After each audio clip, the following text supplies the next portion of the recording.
Blog Talk Radio. Hello and welcome to this edition of B Radio. Tonight I have some guests, as always. Two special guests who would be the Journey to Venus cyclists. Say hello to Chris and Brian. Say hello, Chris and Brian. Hello. Hi. I also have Thunder and Wage Slave from the Zeitgeist Forums, who will be now known as Jackie, another one of the donators to my cause. Thank you very much. Oh, you're very welcome. Great show. Thank you. All right, well, tonight we're going to be continuing our series of basically reading the book, The Best That Money Can't Buy, and opening up to our panelists so that they might be able to comment on the various chapters, perhaps talk about how any parts of this chapter may have been something that they have, experienced in their own life that might be relevant. Once again, I do have the chat room active, and I hope that you'll join us there if you have any questions. At some point, that's interesting. I just said that I was disconnected from my own chat room. Anyway, at some point, if you guys have any questions, by all means, bring them up to us, and I'll probably also open the call-in line if it comes down to it. If you have a question about a specific part that we're discussing, just wait until the end of the chapter when we're at the talking portion, and I'll see you on the switchboard, and then I'll add you to the call. So, anyway, once again, thank you all for participating. This is a 2-hour show. If anybody needs a bio break, just let me know. So, all right. Basically, first of all, let me allow basically each one of our panelists to introduce themselves to perhaps our first-time listeners. Let me start with you, Brian.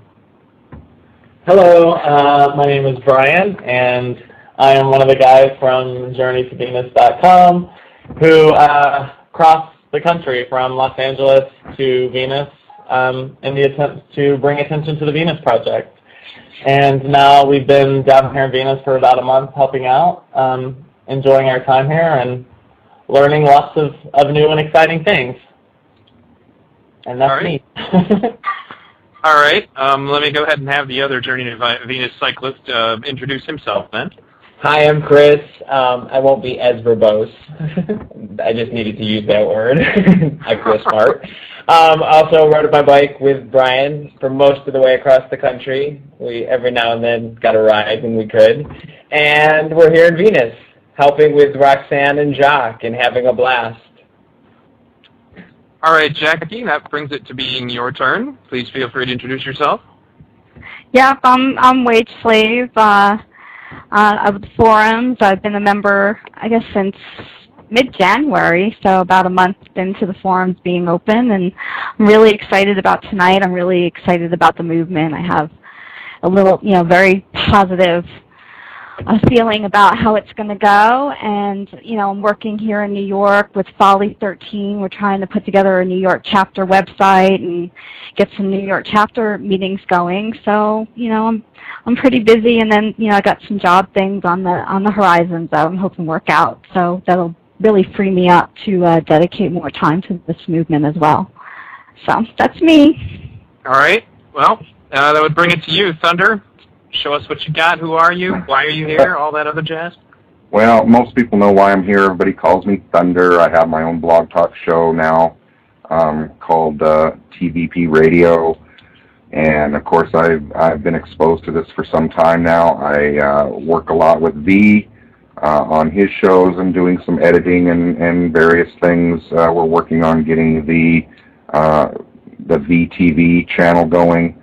All kinds of things happening. Obviously, a strong advocate of the Venus Project and the Zeitgeist movement, and one of the very active members in the Ventrilo server. For those of you that don't have Ventrilo, you ought to come in and chat with us once in a while.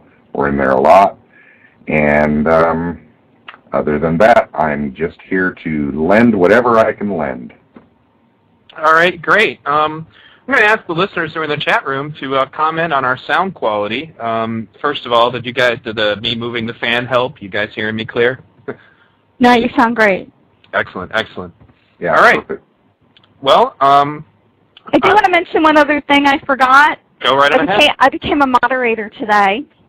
Yay! Yay! Yeah, hooked me up, and I'm moderator of the education sub-team along with Fusion Halo, so I hope to get with him later this week, and we can really start this thing going. Excellent. Jinx. Have fun with that. All right. Well, let me go ahead and get started here on the book. If you guys want to mute your mics, you can. Just make sure that you can unmute them afterwards. And we're on Chapter 6, The Inhumanity of a Monetary-Based System. Although skillful advertisers lead us to believe otherwise, in today's money-based economies, the human consequences of introducing new technologies seldom concern those introducing the technology. In the monetary system, the major aim is profit. Maintaining the competitive edge and the bottom line is all that matters. The social and health problems that arise from mass unemployment of people rendered obsolete by automation are considered irrelevant, if they are considered at all. Any social need that may be met is secondary to acquiring a profit for the business. If the profit is insufficient, the service will be withdrawn. Everything is subordinate to increasing the profit margin for shareholders. It does not serve the interests of a money-based society to engage in the production of goods and service to enhance the lives of people, just as man-made laws enacted do not protect the lives of citizens. All of the world's economic systems, socialism, communism, fascism, and even our free enterprise capitalist system, perpetuate social stratification, elitism, nationalism, and racism, based primarily on economic disparity. As long as a social system uses money or barter, people and nations will seek differential advantage by maintaining their economic competitive edge or by military intervention. War represents the supreme failure of nations to resolve their differences. From a strictly pragmatic standpoint, it is the most inefficient waste of lives and resources ever conceived. This crude and violent attempt to resolve international differences takes on even more ominous overtones with the advent of elaborate computerized thermonuclear delivery systems, deadly diseases and chemicals, and the threat of sabotage to a nation's computer networks. Even when nations desire peace, they usually lack the knowledge to arrive at a peaceful solution. War is not the only form of violence imposed on people by inadequate social arrangements. There is also hunger, poverty, and scarcity. The use of money and the creation of debt foster economic insecurity, which perpetuates crime, lawlessness, and resentment. Paper proclamations and treaties do not alter the facts of scarcity and insecurity, and nationalism tends only to propagate the separation of nations and the world's people. A peace treaty cannot prevent another war if the underlying causes are not addressed. The unworkable aspects of international law tend to freeze things as they are. Nations that have conquered land all over the world by force and violence retain their positions of territorial and resource advantage, regardless of treaties. Such agreements serve only as a temporary suspensions of conflict. But focusing our efforts on non-productive and non-creative endeavors wastes lives as surely as war. Throughout history, we have lived through ages characterized by wasted lives, in which the abilities of a great many have not been fully realized or utilized. Time, effort, and minds are wasted on the pursuit of money in occupations that contribute nothing to the human intellect or condition. I'm sorry, I'm on page 32 at the very top for those listeners who are commenting in the chat room. From earliest civilizations to the present, most humans have had to work to earn a living. Our attitudes about work may be a carryover from earlier times. During the thousands of years of the monetary system, most workers have been paid just enough to make it necessary that they return to work, even when higher wages have been possible. How else can the wage payer keep the workers coming back? If the employees received wages that allowed them to work a few weeks and then take time off for a world cruise, an extended vacation, or some other luxuries, production schedules would suffer.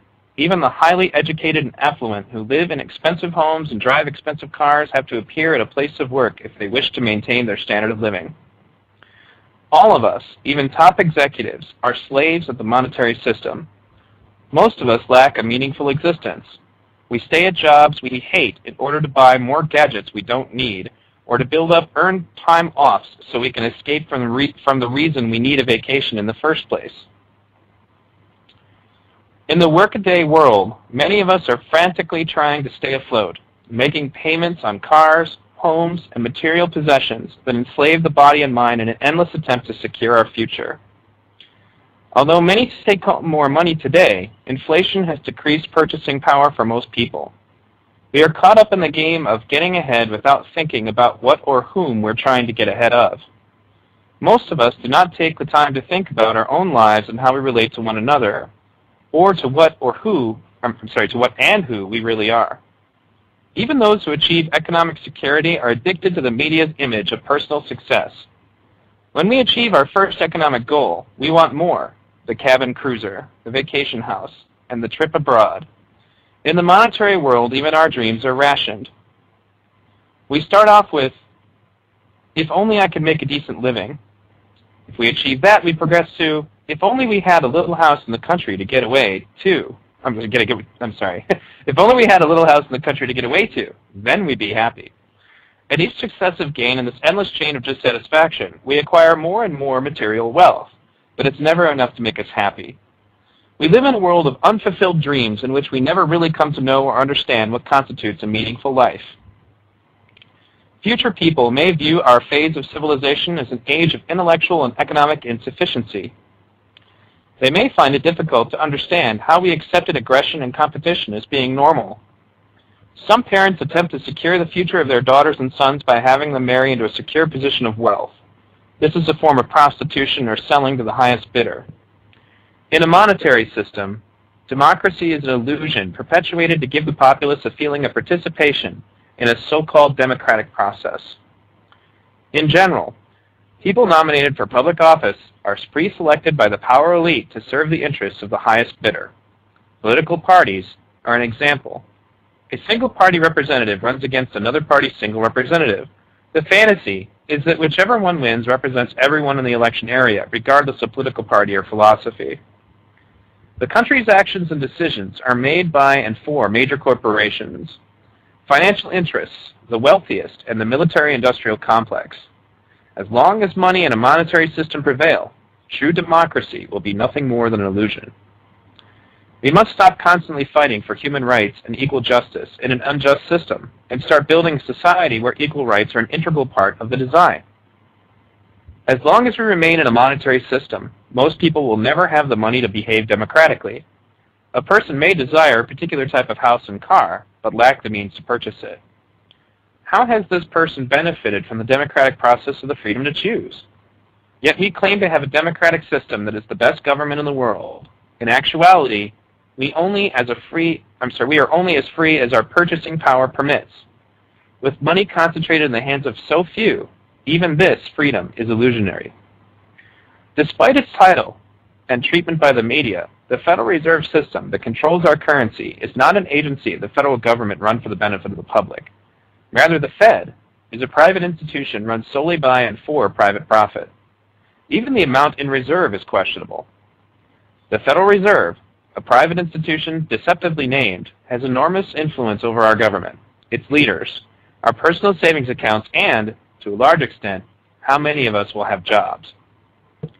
The Federal Reserve, not the government, has complete control over the lending of money.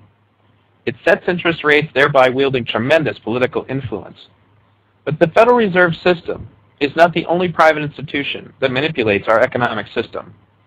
Banks use a process called fractional reserve banking, which enables them to loan more money than they have on deposit to cover the loans. They then charge interest on money they don't have. Through this process, banks lend out at least 10 times more than they have on reserve, which reduces the value of money and leads to inflation. It is no wonder the newest and biggest buildings in cities belong to banks. If we behaved like banks, we would be charged with fraud. This is not a new practice. In 1881, James Garfield stated, "Whomever controls the volume of money in any country is absolute master of all of its industry and commerce." And when you realize that the entire system is very easily controlled one way or another by a few powerful men at the top, you will not have to be told how periods of inflation and depression originate. Private moneylenders understood early on the overwhelming benefits of lending money to nations at war when the paybacks were assured by the taxing of their people. This was much more profitable than lending to individuals. Financial interests and corporations instigate wars and other disruptions to this day. The monetary system avoids crisis from the lack of purchasing power of individuals and small companies by propping up the economy with military expenditures, corporate welfare, and funds for research by private industries. The government borrows money from private lending institutions to help support the economy in these areas. This increases the national debt while directing the public's attention away from national problems such as cutting expenditures from the Veterans Administration, cutting aid to the poor, education, environmental concerns, etc. In many instances, our government and corporations use our own military equipment and force to put down revolutionary social changes elsewhere in the world, while generating an illusion of prosperity at home. Amschel Rothschild, one of the early beneficiaries of the private banking system, stated, quote, "Give me the power to issue and control a nation's money and I care not who makes its laws," end quote. As it is applied today, financial power is truly immoral. A truly democratic system works only when all people have access to the same opportunities for individual development and economic growth. This is not the goal of a monetary-based system. In a free enterprise system, people who design and build a ski resort don't submit the design to a vote in which all participate. Instead, they submit it to the demands of the market, that is, those who can afford to ski. If they offer enough of the amenities that skiers want and can afford, their resort succeeds. A successful system should cater to the needs of all people. There are many people who would like to ski who can't afford to. Choices are limited to what a certain group of people can afford. This is elitism. Whenever money is involved, there is elitism. Those who control purchasing power have far greater influence. Many years ago, the American people were taxed to build roads for automobiles. They did not vote for this development. The automobile and bus industries, real estate lobbies, and the military greatly influenced the development of freeways and roads because of the potential for automobile and land sales, represented by the expansion of the highway system. Many cities had transportation systems that were far cleaner, more efficient, and more economical than automobiles, but these were sold and dismantled by vested interests representing the automobile industry. We now have a transportation system that has caused urban sprawl, the loss of millions of acres of natural areas and croplands, air and water pollution, thousands of people killed or injured each year on highways, and transportation that is so expensive that many cannot afford to participate. For what and for whom has democracy worked in this case? Millions of Americans are taxed for highways which they do not benefit from and which have proved dangerous, inefficient, and expensive as a means of transportation. In our present monetary system, private institutions hoard a great deal of useful knowledge rather than making it available to the world's population. In an increasingly proprietary and commercial world, in which even college professors copyright the notes from their lectures, there is a disturbing shift from the spirit of the pioneer to that of the salesman. Several companies recently submitted and received patents on the genome of 2 men immune to AIDS. The companies neither created nor owned the genetic material, nor did they discover it independent of the living bearers of those genes.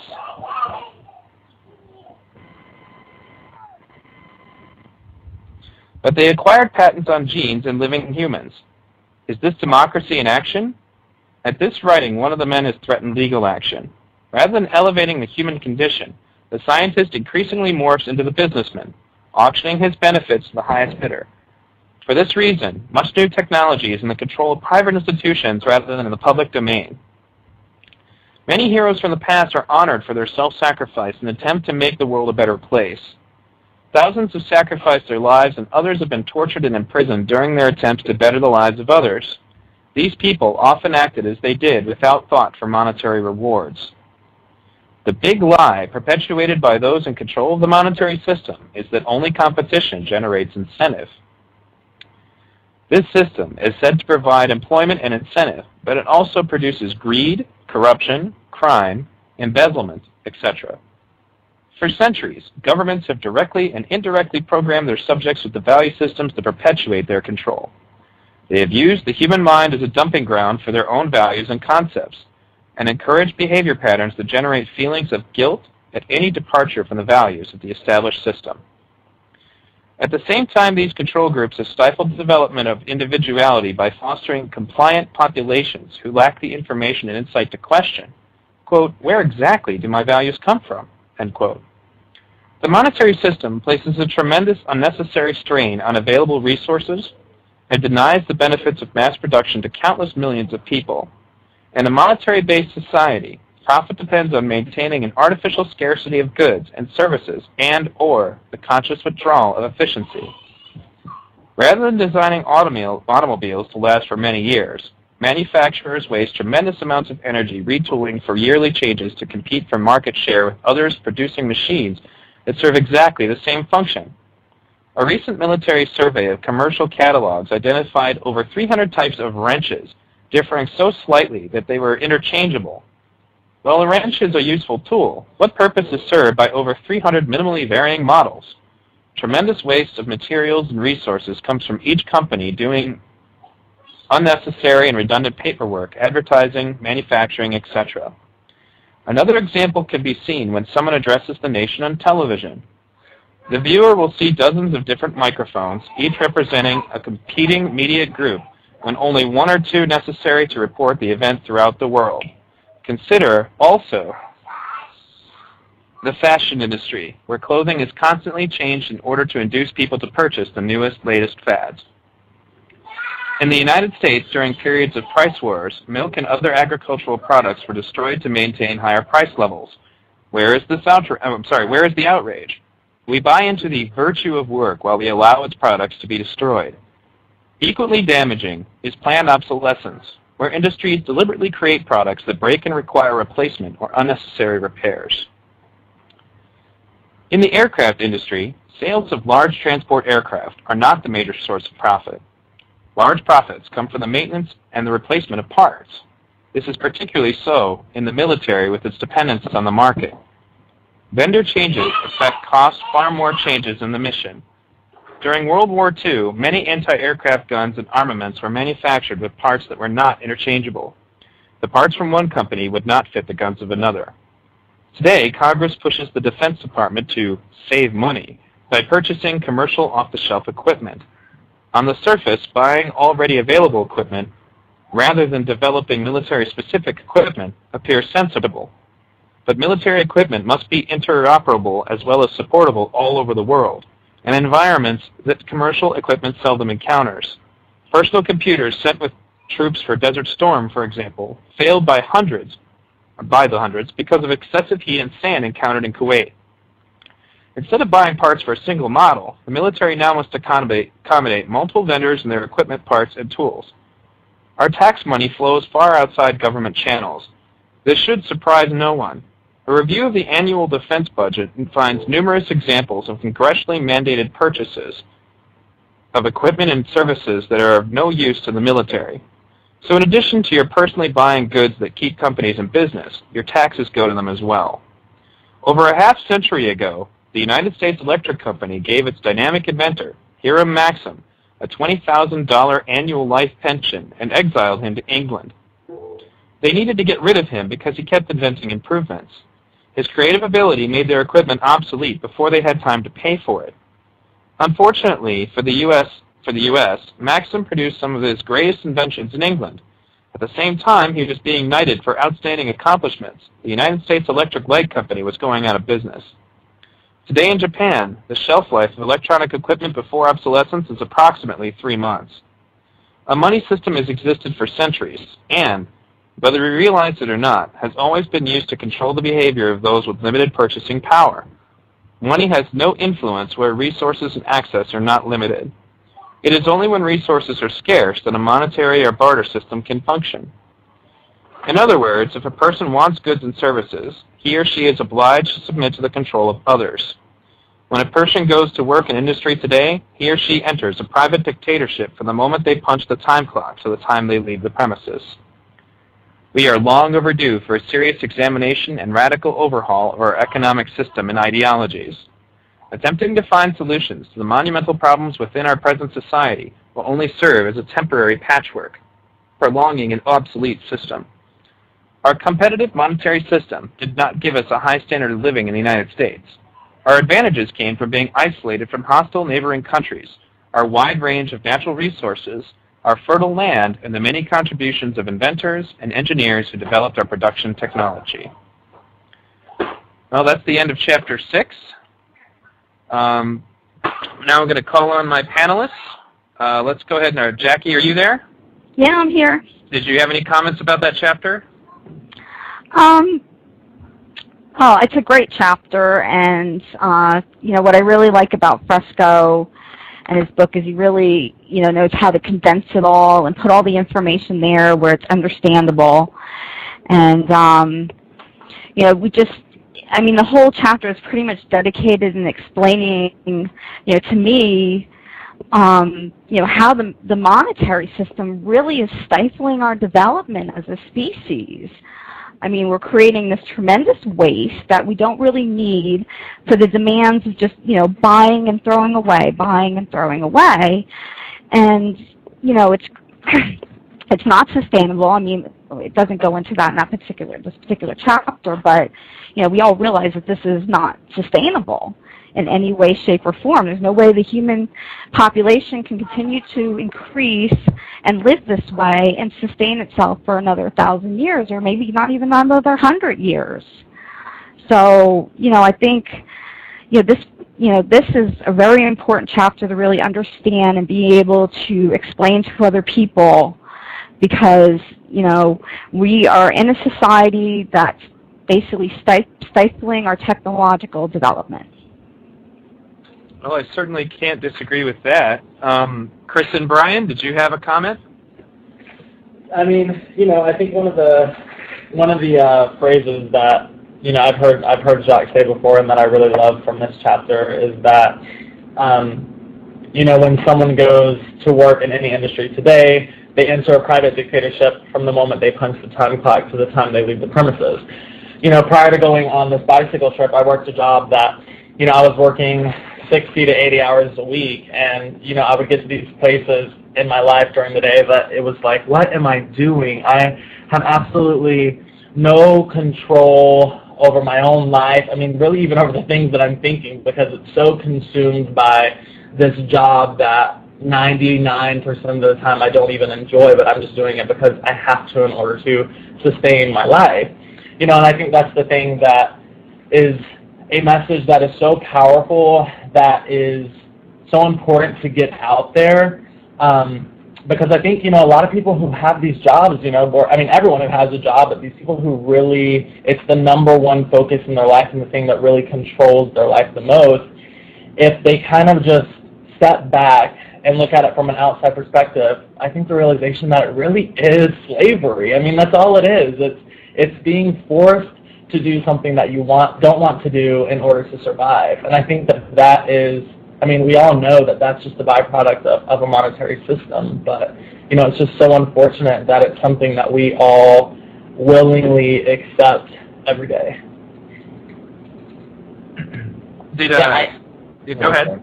No, I was just going to say, it just seems to, you know, by enslaving people into doing the same monotony day in and day out, it's breeding mediocrity. I mean, you always hear that humans say, the cliche saying of humans have so much potential, yet when we're forced into this structure of a society, it doesn't even allow for that. It just breeds this mediocrity of people not even being able to have time to utilize their brains and the things that they can do, their creativity for a wider range of things. Oh, I totally agree with that, and I think that's one of the reasons why when I go after capitalists about this, I generally say incentive. You know, I don't have any incentive to go do the jobs that I'm doing. I am forced to do the jobs that I'm doing. Yeah. When I had incentive, I was a little kid, and I didn't care about money. That's when I wanted to explore space or develop robots. You know, and those incentives, quote unquote, were taken from me because there was no way I could ever afford it. Now, let me bring on Thunder. Did you have comments about this chapter? Yeah, that's an excellent chapter. I have a couple comments, rhetorical questions, if you will, and then a real question. First of all, I find it almost sickening that there are so many people out there that scoff and look down on multi-level schemes, pyramid schemes even to the point where they've become illegal. And yet the very system that we live in is by far, if people want to wake up and take a look at it, is in fact a giant pyramid scheme. Why is it not illegal? You know, the other thing I want to comment on is one of the questions that we get so often from people is, well, if we do away with the monetary system, what will people do? Where will be the incentive? And I always pose it to them, well, look at all the things that you want to do now that you can't, that you're limited because of the monetary system. You can't afford to go on a 2-week-long ski trip, for example, or a vacation or a boat cruise or whatever the case may be. Again, you mentioned the buying power. If you don't have the buying power, then you're limited. And scarcity and the monetary system in and of itself limits us to being able to do a lot of the things, for me personally, that I would love to do if we didn't have the scarcity and everything had a price tag on it. And then the question I want, being as you're in the political realm, V, it always boggles my mind why these quote-unquote political leaders that claim they want to do better for people and make things better don't even have the wherewithal to sit down and read a chapter like this and go, wow, we've got to make some major changes. Obama runs on the platform of real change, and yet he's part of the system that we want to change. So my question is, where are all these men of enlightenment and knowledge and intelligence in the political system that want to change things, and yet the very change that we want is right there in front of them if they would just apply it? It boggles my mind. As Jacques Fresco says in Zeitgeist Addendum, people are not put in political office to change things. They're put there to keep things the same. And the reason for this, and you find this out more than ever, okay, my opponent for Congress, Candace Miller, total neocon. She does a lot of things locally to keep her constituents happy, so they're never even aware of the things that she does on a federal level. Okay, you know, like for example, voting for like every violation of the Fourth Amendment that has ever come across her desk. You know, privacy, things of that nature are not really important to her. You know, she doesn't. You know, she won't vote for anything that creates any kind of timetable for Iraq. And then lo and behold, when you look at the people who donate to her campaigns, well, who is it? It's people like Halliburton, you know, various defense contractors, you know, and generally, you know, what you're looking at that point is that the reason why is because they can't afford to make any real changes. When a candidate gets up there and talks about change, it's the first way to make sure that you never make it to any debates. My mentor, Senator Mike Gravel, the crotchety senator from Alaska, proponent of the National Initiative for Democracy, good friend of mine. You can look him up on YouTube. He's a little bit less known than Ron Paul because he was eliminated like right away because he made Hillary look kind of stupid on television, and Hillary was the golden girl. So, but anyway, you know, she basically makes it very, you know, he basically made it very clear. You know, there are these things that we're doing wrong and we shouldn't be doing them. And then, like, I can't remember the name of it. There was a really good documentary I watched about the media shortly after that, and it showed a timetable on how much time every individual candidate on the Democratic side got as far as, like, how much time they got to speak in one of the debates. Mike Gravel got 5 minutes and 30 seconds. Dennis Kucinich, one of Congressman Ron Paul's on the Republican side's best friends, is a Democrat. Really big on civil liberties, really big on impeaching George Bush and Dick Cheney, really big on anti-war, you know, and is really pro-people. And actually, I'll comment a little bit more on this later. I've talked about it a little bit on some of my other shows, but I believe he's actually on board for the idea of a resource-based economy on top of that. Now, you take a guy like this, and he got like 5 minutes and 60 seconds of a 1-hour debate. Okay, Hillary Clinton got 30 minutes, okay, with Obama coming in second, Edwards coming in third. Now, tell me that it's somehow supposed to be, you know, a coincidence that these three were the last three, you know, on the Democrat ticket debating one another, and then it finally came down to Obama and Clinton. And I honestly feel the turning point was actually brought up by Mike Gravel when he exposed Hillary for basically being a liar about being an anti-war candidate, because that day she had just voted in favor of a resolution that would have allowed Bush to attack Iran. Okay, and shortly thereafter, Obama kind of took the lead because there was no getting around it. She voted for it in the Senate that very day. You can find that on YouTube. It was very entertaining. But to come back to my point, the monetary system, just as it says in the book, is deeply rooted in the political system. And the kind of people who win political campaigns are the ones who have ads and the ones who have signs. And I can tell you, being as how I had to fund my campaign on a mere $500, mostly thanks to Mike Gravel supporters when he basically sent out an email blast to get people to give me, contributions. It's really hard. I mean, I was lucky to have signs. I had to use Cafe Press, which basically kind of charges the person who's giving me the money, more than I would have liked. In order to be able to have bumper stickers and things of that nature and buttons. I believe the Cafe Press is still sitting there, actually. But that's what I had to do. I came in third out of fourth. My Democratic opponent was actually very nice to me, and he had been battling her for years, and he won't take money from those people. He's not a pro-war candidate. He wasn't for any of the stuff that Candace Miller was doing, and he talked about the bad stuff she did, and lo and behold, the people in her local district didn't really like that, and I found this out myself. When I told people about the unconstitutional things she was doing, they didn't care. They did not care. In fact, they were offended that you even bring up that she did anything wrong. She's like a local hero. And that's it's all part of the same shebang. She basically bribed the people locally, and as a result, on the federal level, nobody knew anything she was doing. Nobody even really cared. And that's the reason why politicians can't do this. This is actually one of the reasons why I think, in addition to that, Congressman Kucinich, I believe, supports our ideas. I also know he needs to be very careful about it if he wants to stay in office. And that's just the way of it. It's not that politicians aren't paying attention. It's that the system will go out of its way to try to destroy you. Okay, if you do. They finally ran somebody against Kucinich for his congressional seat because they were trying to get rid of him there. They ran people against Ron Paul. They managed to make sure that Senator Gravel was out of the debates. Flat out just gone. And that's how they do these things. It's all through money. Every last bit of it. And as long as we have a monetary system, a capitalist system in particular, this is why I kind of laugh at some of the people from my previous Ron Paul activist groups who tell me, well, all we need to do is go back to the Constitution and pound money and all of our problems will go away. And when I ask them what they're going to do, are you going to make lobbying illegal? Are you going to make bribing politicians illegal? Well, no, we're libertarians. We believe that you can do whatever you want with your money. I said, okay, well, then you at that point have made it legal for anybody to purchase any politician they want. You're not going to change anything. It's just going to be more of the same. Right. So, did I answer your question? Yeah, you did. Yes, you did. And the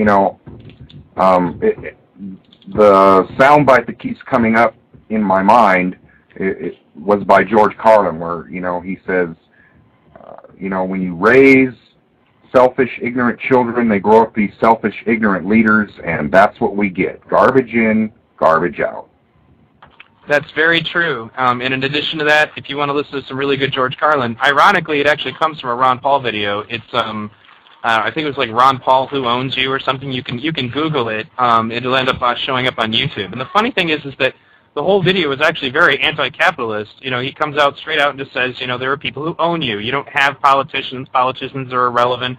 They're there to make you feel that you have an illusion of choice. You have no choice. You have owners. Okay.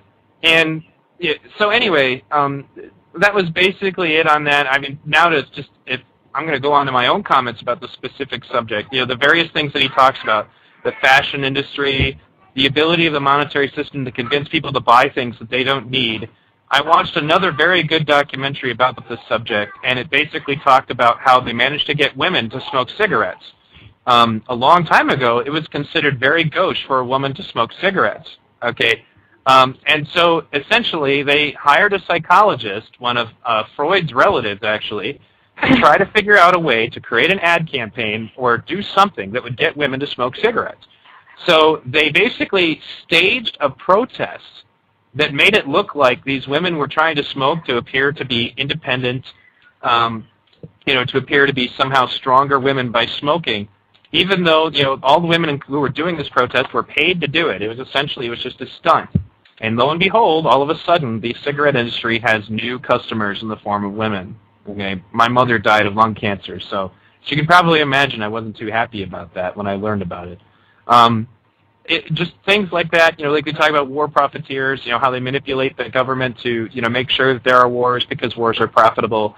Well, we see that all the time, and they're coming up with lamer excuses every time to figure out how they can mobilize our military. And so, essentially, that's kind of my point about it, aside from the fact that you talk about the inhumanism that comes about from it because of the fact that people don't care about other people anymore.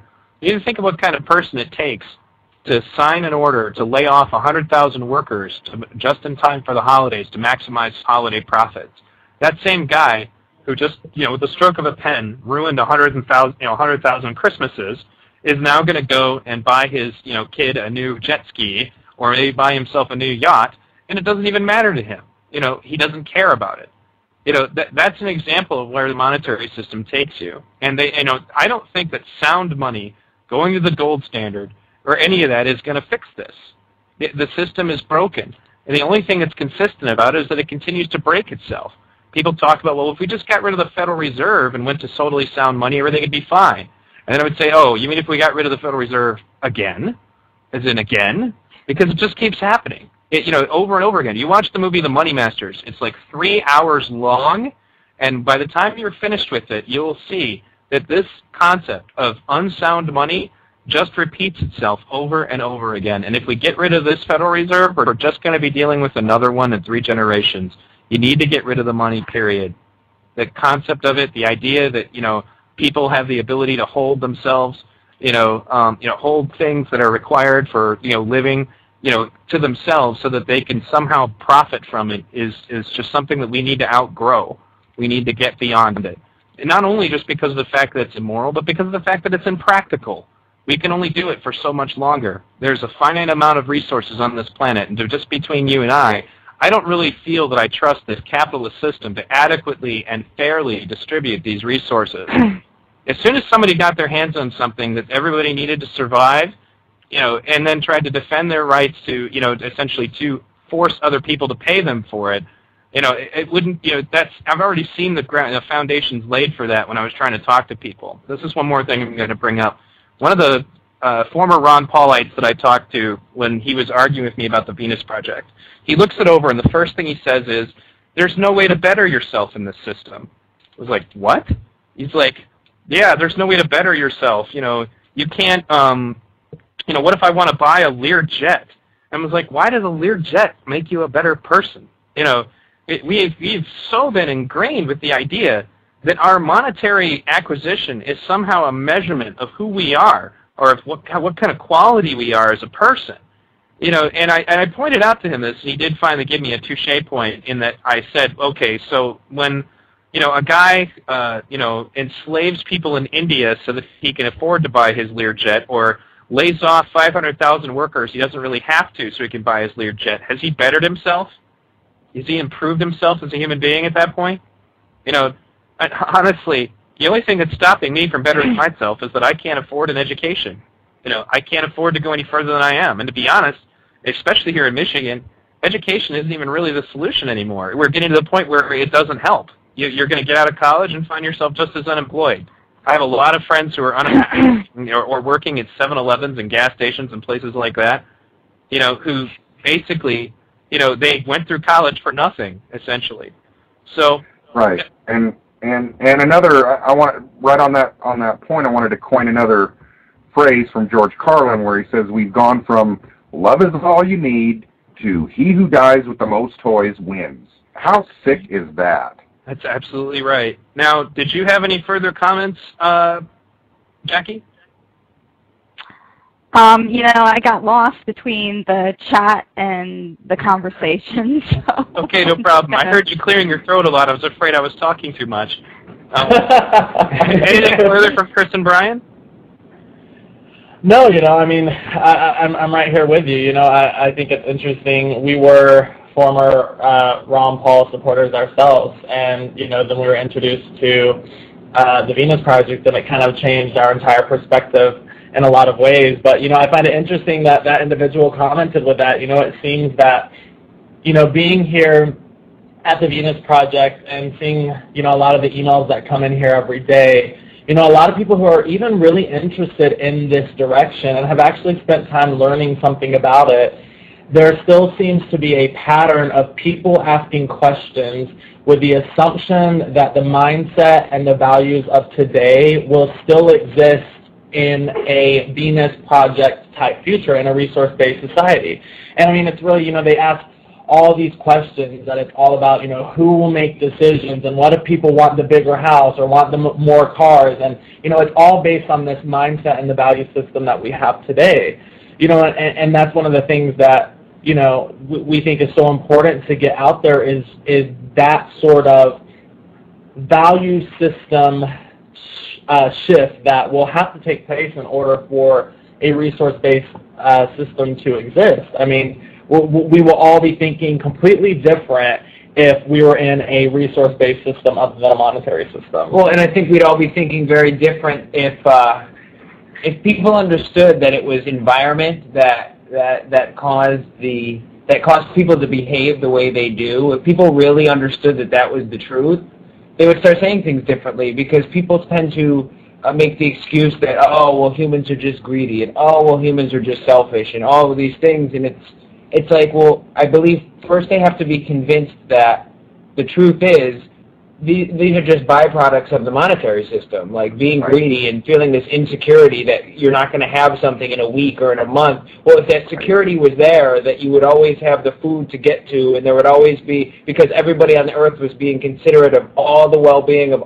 all of humanity, then you wouldn't have that need to hoard anything and be so greedy. And so I feel like really that's the initial step in getting people to understand that, because there's this huge projection of this mindset, like Brian was saying, this mindset and the problems of today into this, they project that onto what the future would be like in a resource-based system, and it's really breaking that down and explaining that wouldn't be, I feel like, is the initial step. Yeah. Definitely. That's right. I wanted to make a comment Go on ahead. the monetary system that I just didn't really hear mentioned, but I just kind of wanted to point it out about wage slavery, which is just so apropos with my username, because I'm right there with the rest of the world, indebted for the rest of my life. I can't afford even the necessities of earning my daily bread, which is my vehicle. I mean, I don't make enough where I could ever put down enough money to buy it just outright and have a reliable vehicle. And even when you buy them brand new and you go in the hock for 10 years, 6, 7 years, it still doesn't make it.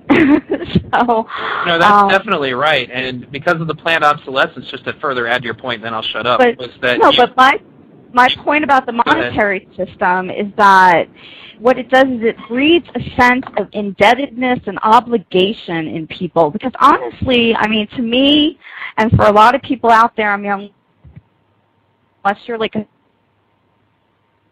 You're breaking up on us. charity. There we go. Am I breaking up? Okay. Yeah, just a little bit. You're good. Nobody likes to take in charity. Everybody likes, and we live in this mindset where we're meant to spend for ourselves. We're meant to do for ourselves. We're meant to contribute, and our daily bread, our house, and everything was our reward for our contribution. So this monetary system psychologically sets in people a tremendous sense of responsibility and obligation that is totally artificial. Yep. It's completely artificial. And that's, one of the things I just really wanted to point out that I didn't see anyone really going into. Well, definitely. There's also a psychological effect about it Robert Anton Wilson wrote a book called Prometheus Rising, and one of the things that he brings up is he calls money biosurvival tickets, as in your brain now is going to react to this thing that's required for its security, and you end up it ends up just being this, it takes on a whole other aspect to you. It's almost like a god. Like a psychological prison almost. Exactly. And, you're scared of it, and like when they say, for example, that, when in the monetary system, they say that, stress is what creates child abuse. I don't abuse my children, but I can tell you that the stress of not being able to provide for them the way I would like to, or the times when I can't even make my bills and I'm worried I'm going to lose my kids, when they show up at that point and they're like, Daddy, I need this or I need that, it becomes really hard not to snap at them. And then I understand what they're talking about, the stress that builds up from this does create those neuroses, and people who don't want to see that, well, especially like the capitalists are usually the ones who say everything's fine. Those are the ones that say there's nothing wrong with the system. Or they tell you to go take these pills and they're going to make everything all better. Exactly. And when you're talking about your car, one of the things I wanted to comment on is like most of my friends, you go get a loan on a car, and then by the time you manage to pay the stupid thing off, it's time to get another car. That's exactly how it works. You're perpetually enslaved. It's like you're a slave to your stuff. Okay, now we have a couple callers, so I'm going to bring them on the air. I'm going to start with caller from the 713 area code. You are on the air. Did you have questions? Hi. Hi, Neil. This is Brian. I just couldn't agree more with exactly what you're talking about here. With this whole mindset and this false sense of our identity is attached to our material wealth, our financial wealth, and that whole type of mentality. I mean, that's what's wrong with the world today. I just got finished watching a pretty new movie from the guys that made The Corporation. I think it's new. It's called Blue Gold, World Water Wars. Have you seen that yet? Anybody seen that yet? No, I haven't. Okay, I highly recommend No, I haven't. it. What's the name of it? It's called Blue Gold. Can you say it again? Blue Gold. Blue Gold. You said this is about American Water Wars? I think I know what you're talking about. It's talking about the clean water shortage, isn't it? Yeah, it's called it's World Water Wars. But it's exactly about that. And it discusses things like the Bushes are now heavily invested in water. And people are stealing water from all over the place.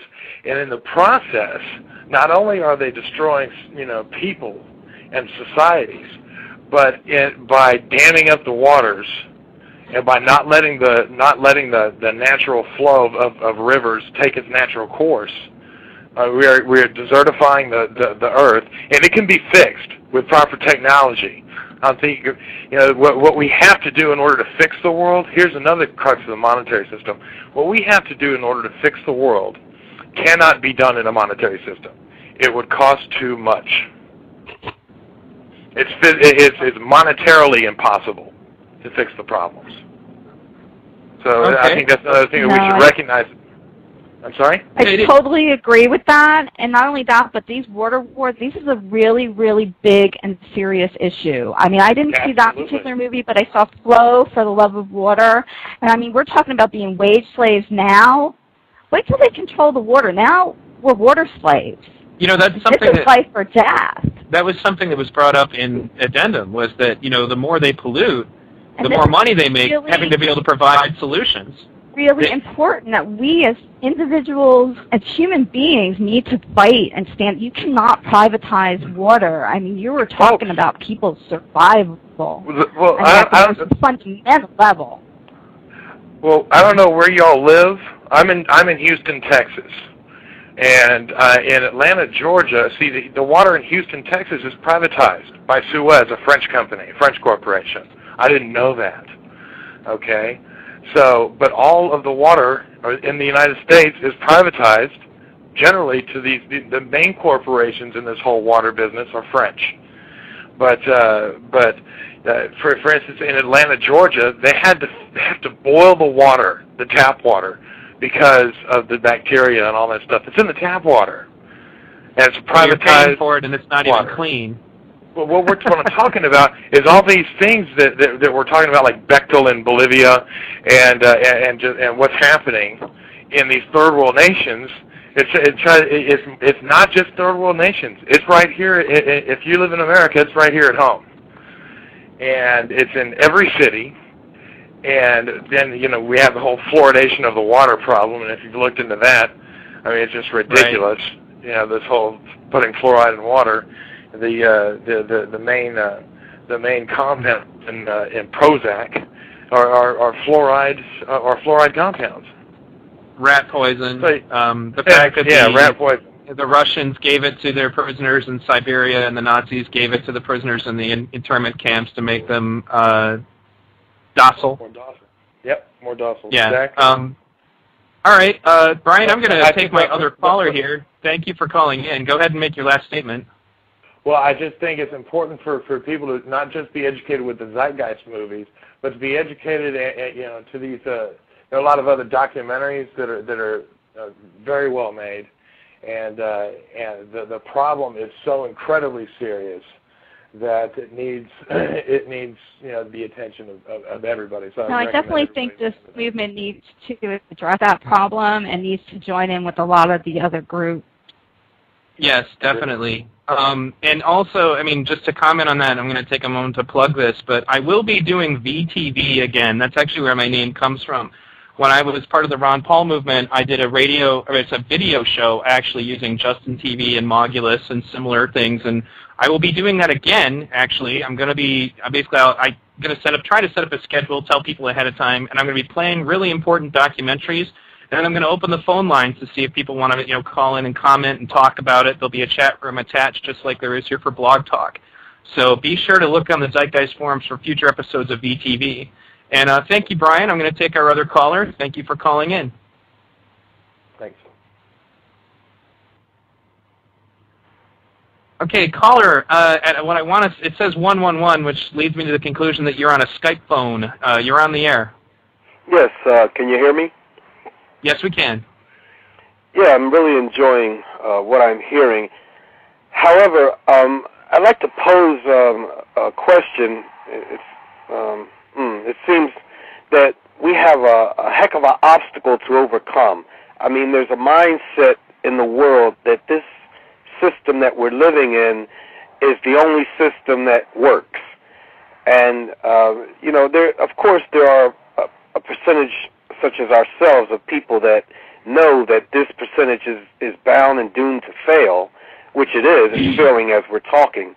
But, you have, take for instance, the population of China. These people are just coming off the ground and starting to move from bicycles to cars, and they're like bought into the capitalistic society and the system.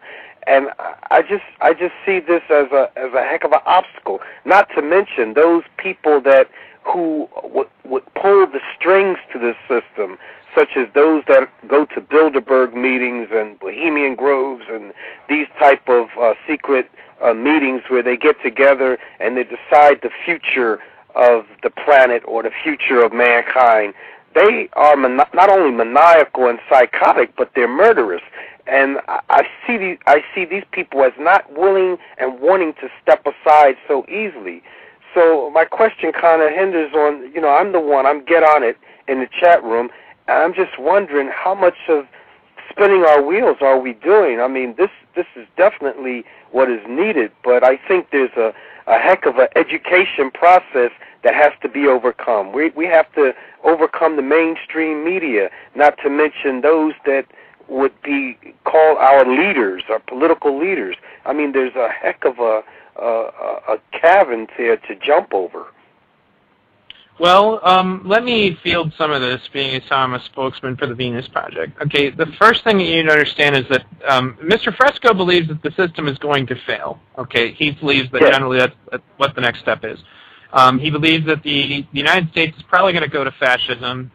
For being a previous, candidate for Congress, seeing a trend in the way our civil liberties are being eroded, I would only say that I agree with that. It's probably going to be happening very soon. As soon as the economic system fails, it is generally the case that a government will switch to fascism to try to control the people that are doing their best to try to survive in the failing system. Okay, now, his belief at that point essentially is that is when eventually that system will be overthrown, like every other fascist system is, and then people are going to be looking for a solution, and they're either going to try to reboot capitalism, or they're going to become socialists or communists, or they could try this, which I feel is far more, it basically takes the best of all of those things and then improves them, and then essentially makes them practical. Okay. And that's where I see it, okay? As a former capitalist and somebody, who has studied communism and socialism and has friends who are socialists, like actually Brian Moore, the Socialist Party's last presidential candidate, was on my show several times. Good guy. And what I would bring up, though, is just that that's the first part of it, is that, do we have a big undertaking? Absolutely we do. But, when you look at the Founding Fathers deciding to develop their new system of government, they had a serious, undertaking.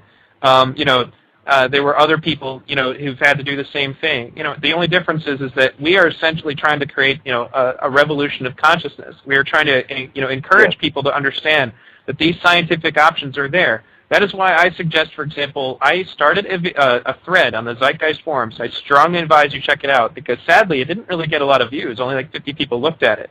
But it's open source ecology.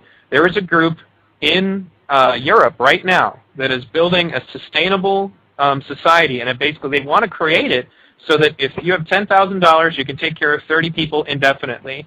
It uses hydroponic farming. It uses solar panels. And it's designed so that anybody can do it. And that's an example of the kind of transitions that you can make. When you want to crash a monetary system, you want to get rid of its power. And one of the ways to do that is just to make it so you don't need to use it anymore. Now, sure. I will point out that Mr. Fresco does not advocate trying to sabotage the system. But there's nothing wrong with you going off the grid and becoming as basically as independent as possible, because that weakens the monetary system as a whole anyway. When you're not consuming anymore because you don't have to, I mean, the kinds of quality food that they grew in these hydroponic farms, they made lettuce that was literally like the leaves were like, 2 feet long or something like that. I remember looking at it.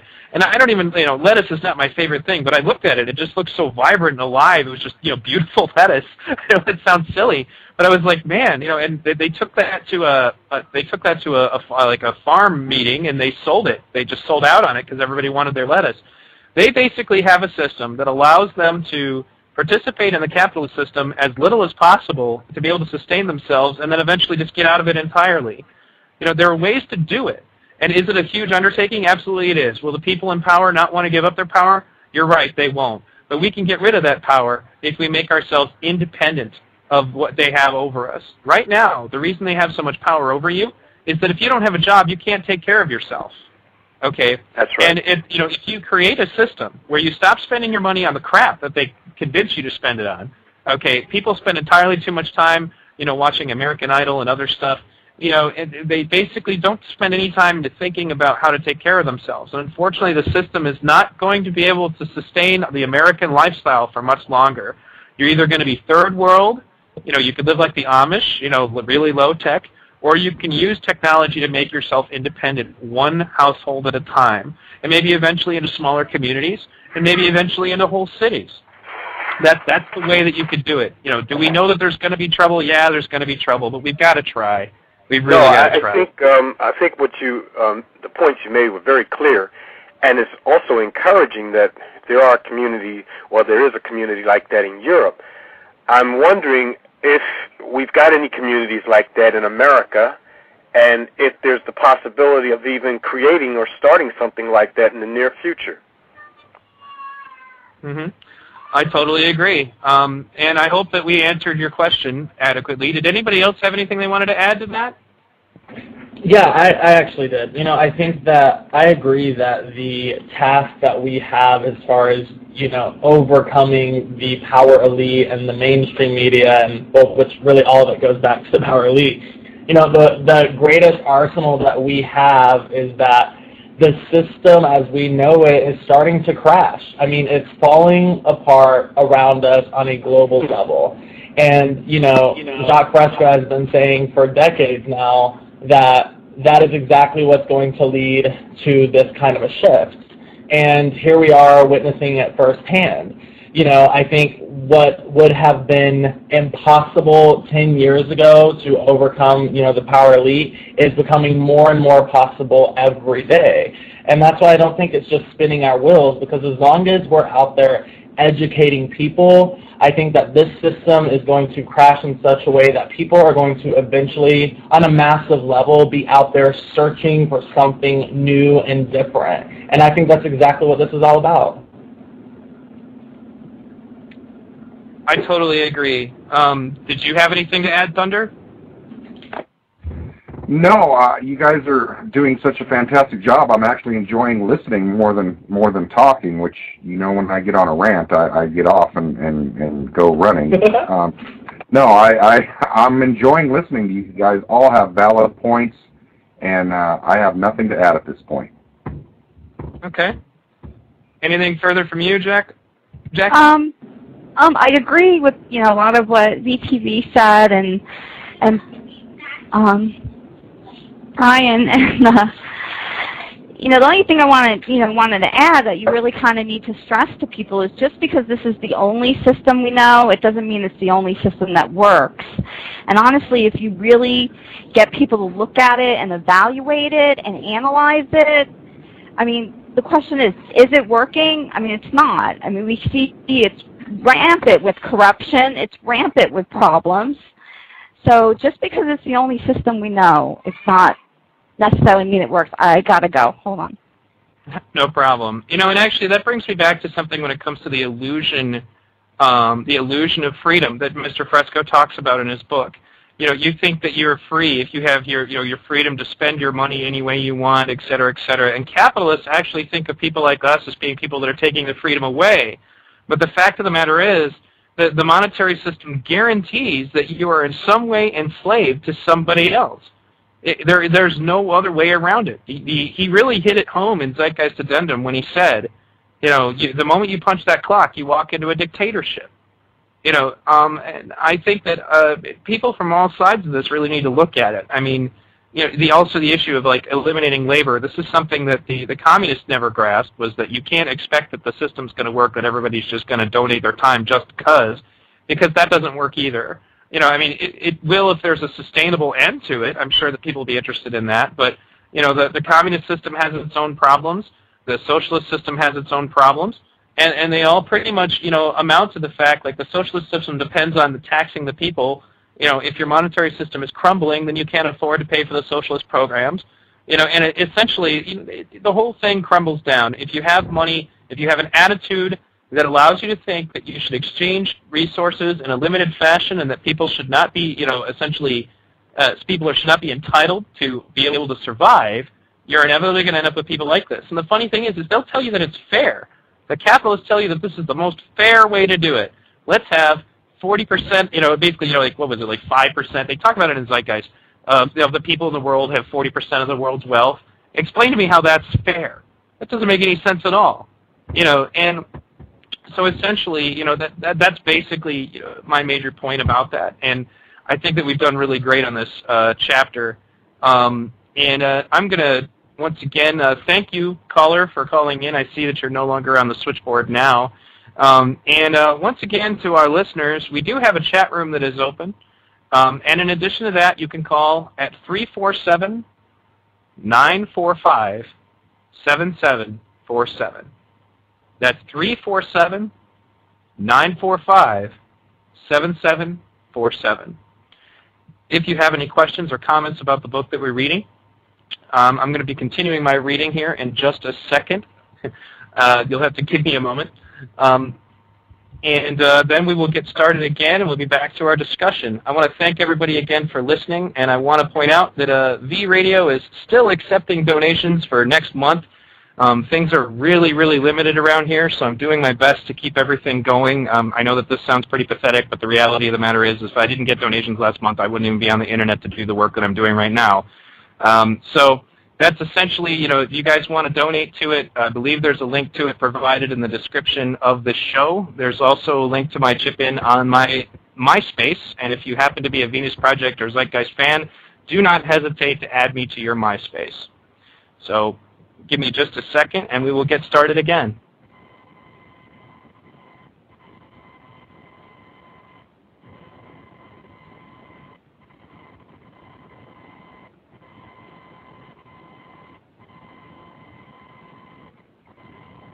All right, I'm sorry about that delay, and let's get started here on to Chapter 7. Sounds like the natives are a little restless at your house, too, tonight, Neil, huh? Yeah, I take it you heard the kids? Yeah, I was giggling about that. That was kind of cute.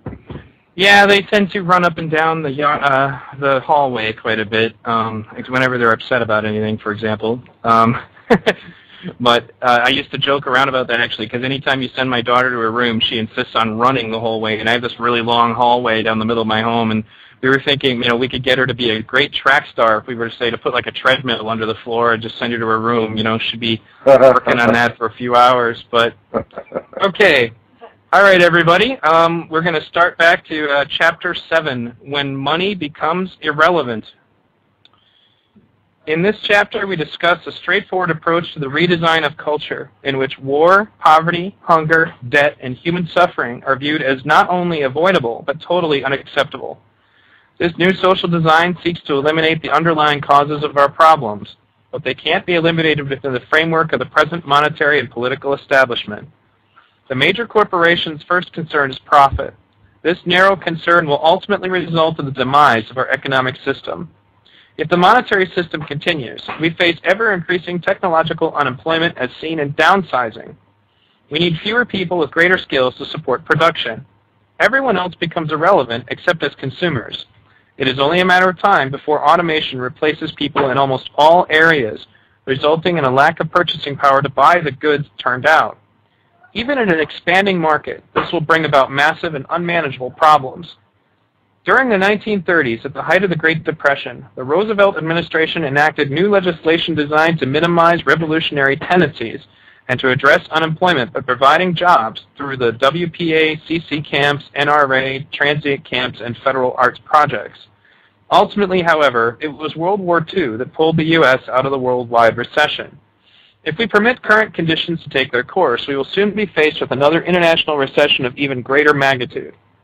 At the beginning of World War II, the U.S. had only 600 first-class fighting aircraft, but we rapidly increased production to 90,000 planes per year. Did we have enough money to pay for the implements of war? No, there was not enough money or gold, but we did have more than enough resources. Available resources and personnel, not funding, provide the production and efficiency required to win the war. We live in a culture that seems to work collectively only in response to a crisis. Only in times of war or national disaster do we move beyond money and apply the necessary resources and interdisciplinary teams to meet a threat. Rarely, lost my place. Rarely, if ever, do we employ concerted efforts to find workable solutions to social problems. If we applied the same efforts of scientific mobilization towards social betterment as we do during war or disaster, large-scale results could be achieved in a relatively short time. More time and effort must go into the collection of experimental evidence to support innovative social arrangements. The Earth is abundant with resources. Our practice of rationing resources through monetary methods is irrelevant and counterproductive to the well-being of people. Modern society has highly advanced technologies and can easily provide more than enough for a high standard of living for all by implementing a resource-based economy. Simply stated, a resource-based economy uses existing resources rather than money and provides an equitable distribution of goods and services in a humane and efficient manner for the entire population. It is a system in which all natural, man-made, machine-made, and synthetic resources are available without the use of money, credit, barter, or any other form of debt. A resource-based economy uses resources from the land and sea, physical equipment, and industrial plants to enhance the lives of the total population. In an economy based on resources rather than money, we can easily produce the necessities of life and provide a high standard of living for all. In a resource-based economy, the world's resources are held as the common heritage of all people, eventually outgrowing the need for artificial boundaries that separate people. This is the unifying imperative. We must emphasize that this approach to global governance has nothing whatever in common with the present aims of an elite to form a world government with themselves and large corporations at the helm, and the vast majority of the population subservient to them.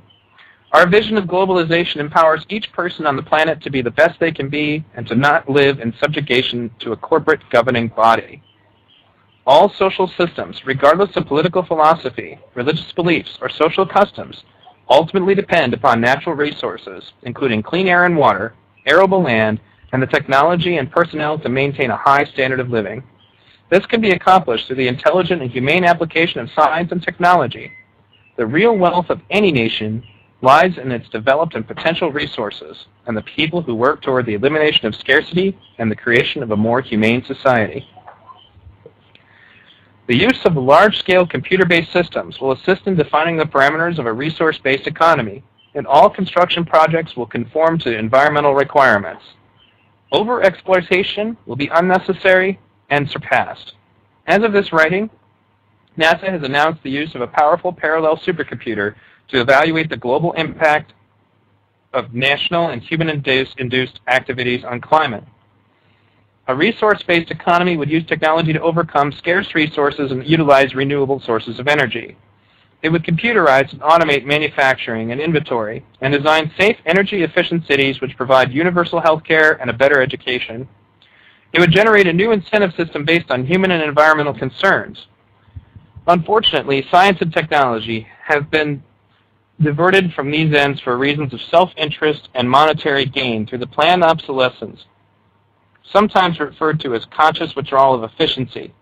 It is an irony that the U.S. Department of Agriculture, whose function is to conduct research into ways of achieving higher crop yields, actually pays farmers not to produce at full capacity while many go hungry. We place signs next to a highway saying, "Caution, slippery when wet," when a more effective approach would be to design roads with abrasive strips that would not be slippery in the first place. We purify water systems by dumping chemicals into them, despite their continuing buildup. There was a problem of dumping waste into rivers and waterways because it is cheaper than more responsible disposal methods. Industries fail to install electrostatic precipitators at their plants to prevent particulate matter from being released into the atmosphere from industrial smokestacks, and that technology has been available for over 75 years. The monetary system does not always apply known methods that would best serve people in the environment. I'm going to take a super quick moment here to point something out from my own personal experience. My brother actually brought this to my attention, but at one point there was a company that was dumping drums of toxic waste and essentially just tallying off the fines because it was actually less expensive to pay the fines than it was to dispose of the toxic waste on purpose. Now, tell me if the monetary system is a good motive and incentive. Anyway, I continue. In our search for more, we have blinded ourselves to our personal responsibility for challenging these absurdities. A resource-based society considers all equal shareholders of Earth. A resource-based society considers us all equal shareholders of Earth. We are responsible both for the planet and for our relationship with each other. In a resource-based economy, the human condition is of prime concern with technology subordinate. In such an economy, production is accomplished totally by machines and the products are available to all.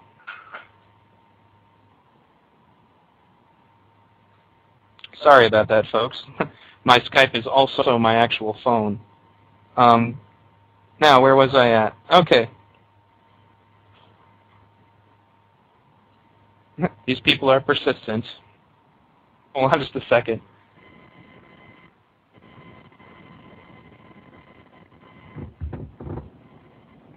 Sorry about that. Now, in a resource-based economy, the human condition is of prime concern with technology subordinate. In such an economy, production is accomplished totally by machines and the products are available to all.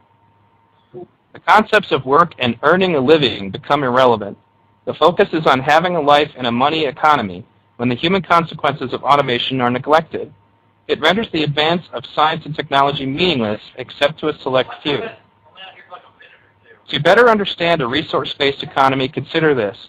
If all money in the world suddenly disappeared, but topsoil, factories, and other resources were left intact, we could build anything we chose to build and fulfill any human need.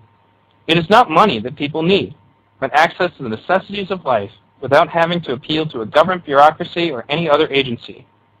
In a resource-based economy, money is irrelevant. What's required are the resources and manufacturing and distribution of the products. In a monetary system, purchasing power is not related to the capacity to produce goods. Hold on just a moment. I apologize again.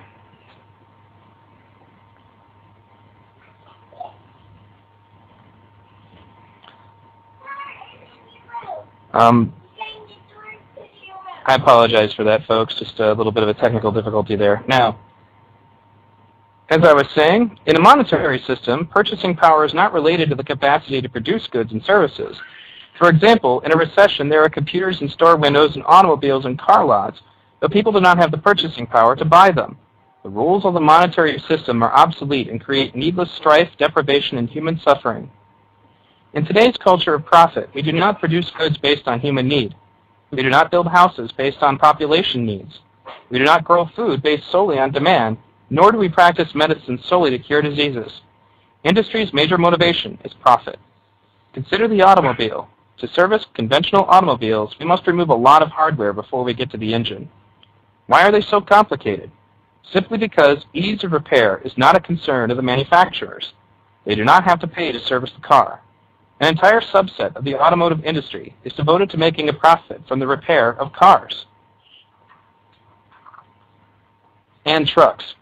If manufacturers were responsible for the cost of repairs, cars and trucks would be built very differently with different materials, enhanced performance, and modular components easily disengaged for getting at the engine. Such construction would be typical in a resource-based economy. Many of the components in the automobile would be easily detachable to save time and energy in the rare cases of repair, because no one profits from servicing automobiles or any other products. Quality, simplicity of servicing, and technological upgrade would be primary design drivers. Eventually, through the development of magnetically suspended bearings, lubrication and wear could be eliminated entirely. There will also be proximity devices on all vehicles to prevent collisions.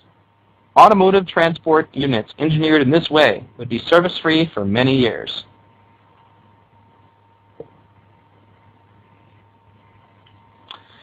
This same thinking would be applied to all products. Industrial devices would be designed for recycling, but there would be much less recycling when we build household materials and products of superior quality designed not to wear or break down. A resource-based world economy would also involve all-out efforts to develop new clean and renewable sources of energy: geothermal, controlled fusion, solar, photovoltaic, wind, wave, and tidal power, even fuel from the oceans. We could eventually have energy in unlimited quality that could power civilization for thousands of years. A resource-based economy must also redesign cities, transportation systems, and industrial plants, making them energy efficient, clean, and able to serve the needs of all people. Shipping and transportation systems would maintain a balanced load economy, being fully utilized in both directions of travel. There would be no empty trucks, trains, or transport units on return trips. There would be no freight trains stored in yards dependent on the business cycle for their use. What else would a resource-based economy mean? Technology, intelligently applied, conserves energy, reduces waste, and provides more leisure time. With automated inventory on a global scale, we can balance production and distribution. Planned obsolescence would be unnecessary and non-existent in a resource-based economy.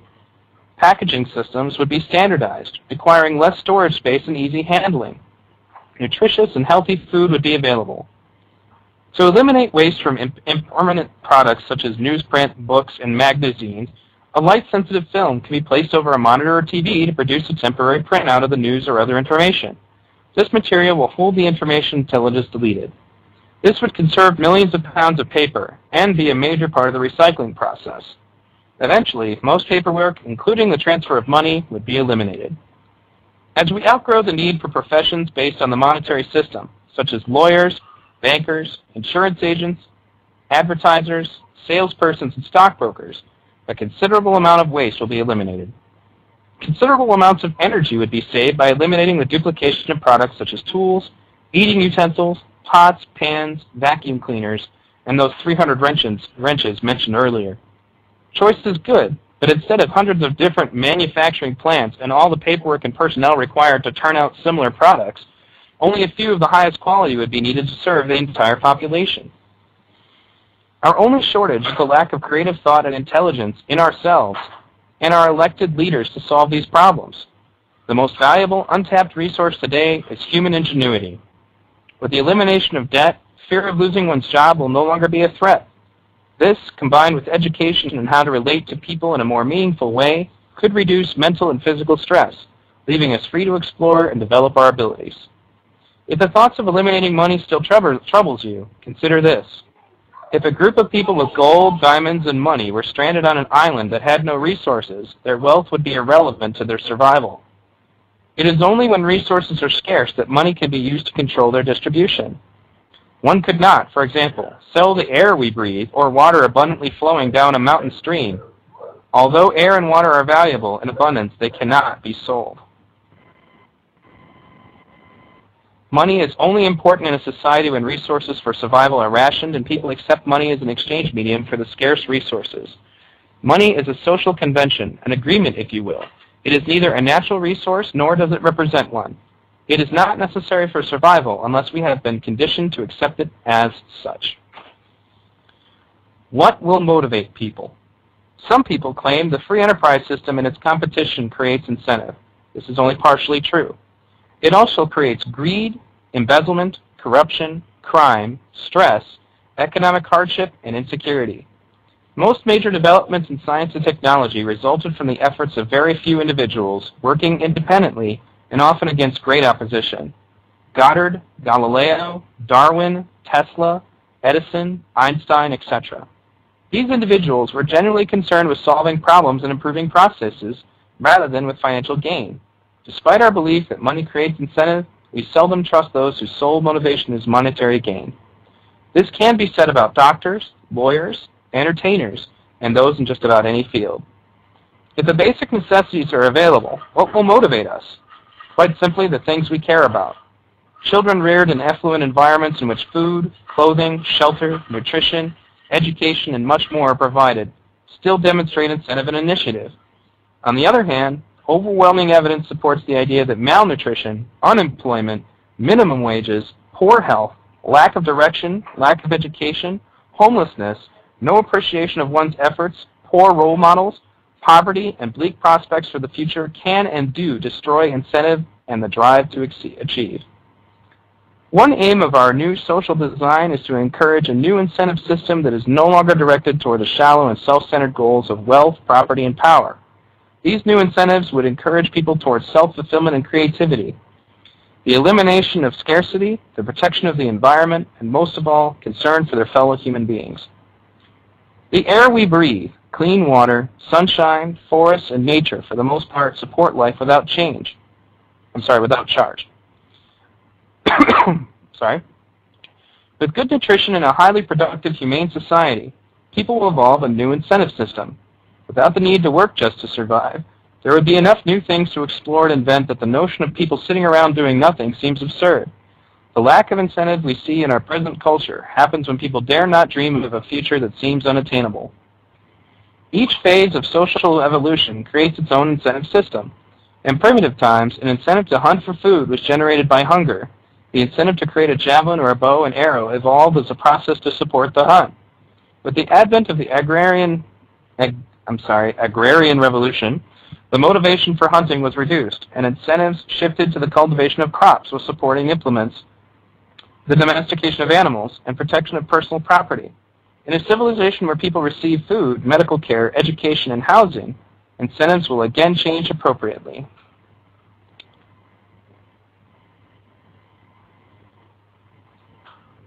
People will be free to explore their other possibilities and lifestyles that were not anticipated in earlier times. The nature of incentive and motivation depends on many factors. We know, for example, that an individual's physical and mental health directly relate to their level of motivation and productivity. We also know that healthy babies are naturally inquisitive. In India and other areas of great scarcity, many are motivated against the accumulation of wealth and material property, and they renounce worldly goods. Under those conditions, this may not be too difficult. This contrasts with the Western culture's emphasis on the accumulation of material wealth. Yet which is more valid? Your answer to this question depends upon your culturally determined value system. Some people overcome the shortcomings of their environment despite a lack of positive reinforcements. They provide their own self-reinforcement, are able to see improvements in whatever they are engaged in, and achieve an intrinsic sense of accomplishment. Their self-reinforcement does not depend on the approval of others. Children who do require the approval of a group tend to have a low self-esteem. Children who do not depend on a group approval acquire a sense of self-esteem by improving their performance. Throughout history, many innovators, artists, and inventors have been ruthlessly exploited, ridiculed, and abused by receiving very little financial incentive. Yet they endured such hardship because they were motivated to learn and to discover new ways of doing things. On the other hand, Leonardo da Vinci, Michelangelo, and Beethoven, to name a few of history's most creative minds, received the generous sponsorship of wealthy patrons. But this did not kill their incentive in the least. On the contrary, these individuals strove to reach new heights of creativity, perseverance, and individual accomplishment. Creativity is often its own motivation. This is a difficult concept to grasp because most of us have been brought up with a set of notions about the way we ought to think and behave. These are based upon ancient ideas that are irrelevant today. Some primitive cultures on remote islands in the South Pacific have access to all the food they require, and also to clean water and air. There is probably no question that most of them are better adjusted than many in the so-called civilized world. There is no evidence demonstrating that unlimited access to the necessities of life diminishes incentive. It has often been said that war spurs creativity. This deliberately falsified concept has no basis in fact. It is the increased government financing of war industries that helps develop so many new materials and inventions. There is no question a saner society would create a more constructive incentive system if our knowledge of what shapes human motivation was applied. Experimental psychologists have shown that environment plays a major role in shaping behavior and values.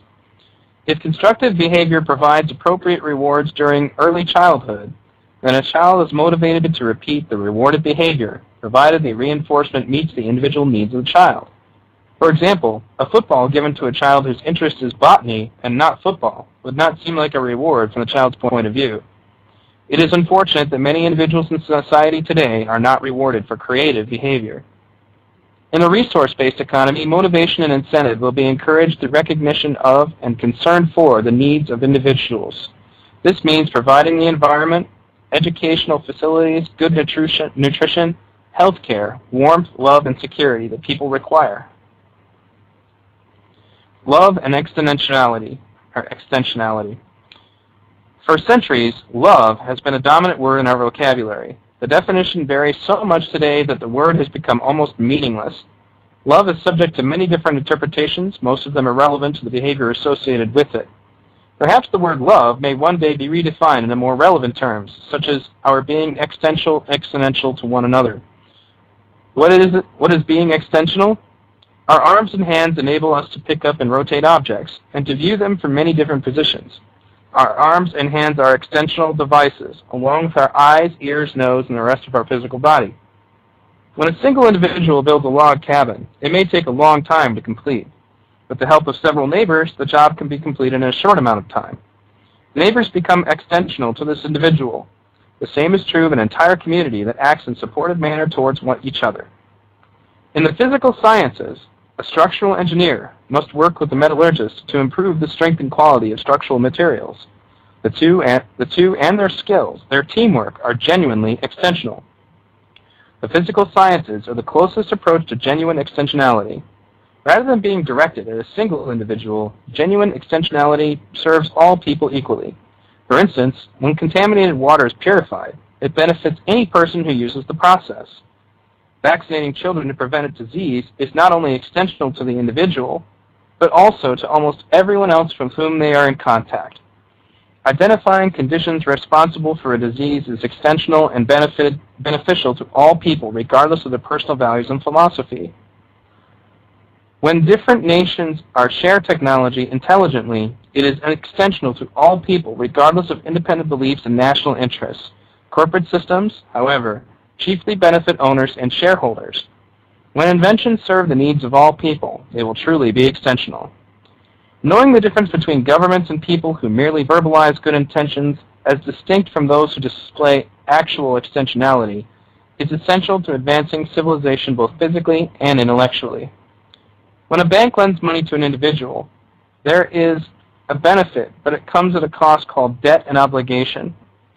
Genuine extensionality does not exact a toll.